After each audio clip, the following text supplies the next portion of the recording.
Ben ritrovati dalla redazione. Fiamme, fumo, una ventina di persone evacuate, allarme in via Giulia a Trieste. Ieri dopo le 19 è scoppiato un incendio sul tetto di uno stabile di 5 piani. Si tratta dell'edificio al Civico 11 che fa angolo con via Ireneo della Croce. Ha preso fuoco un'area adibita a cantiere. I pompieri del comando di via Dalviano sono intervenuti con 3 squadre, un'autobotte e l'autoscala. Le fiamme sono state circoscritte e spente rapidamente, ma il fumo che si alzava dalla palazzina è stato visto nell'intera zona circostante, anche a una distanza considerevole. A scopo precauzionale i vigili del fuoco hanno fatto uscire dall'abitazione tutte le persone presenti, comprese quelle del palazzo accanto. Incidente stradale di rilievo in viale Miramare a Trieste. È accaduto quasi alle 19 di ieri, all'altezza del Cedas. Uno scooter e un'auto si sono scontrati e il mezzo a 2 ruote ha preso fuoco. Lo scooterista, un 37enne di origine macedone, è stato trasportato in ospedale in codice giallo, ma non versa in gravi condizioni, come era apparso in un primo momento. Per circa un'ora la polizia locale si è trovata costretta a chiudere la principale arteria di accesso e uscita dalla città, invitando gli automobilisti a scegliere percorsi alternativi.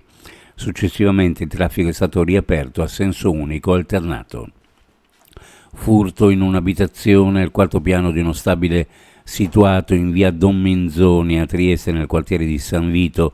I proprietari sono rientrati in serata e hanno trovato l'interno della casa messo a soqquadro.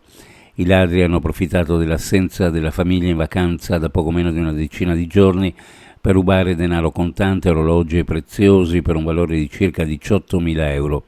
I carabinieri intervenuti non hanno rinvenuto alcun segno di effrazione alla porta blindata di accesso all'appartamento. Un cane è stato trovato morto in una aiuola del quadrilatero di Melara. È precipitato dal tetto dell'edificio dalla parte che si affaccia sull'area interna. L'episodio risale a sabato sera. La polizia conferma di aver ricevuto una segnalazione in tal senso e di essere intervenuta. La figlia della proprietaria del cane afferma che la bestiola, un border collie, ha fatto un salto improvviso ed è caduta. Un incidente. Dunque, uno sguardo alle previsioni meteorologiche per la giornata. Al mattino possibili temporali sparsi su pianure e coste, in giornata su pianure e coste prevalenza di cielo poco nuvoloso, caldo con bolla moderata, dal pomeriggio brezza sui monti, il cielo variabile con locali rovesci, qualche temporale, previsione comunque incerta. Per quanto riguarda le temperature minime in pianura, fra 20 e 23 gradi, le massime fra 31 e 34, minime sulla costa fra 23 e 26, le massime fra 30 e 32 gradi centigradi. Previsioni a cura di ARPA e FVG Meteo. Ed è tutto per il momento con l'informazione, grazie per averci seguito, a più tardi.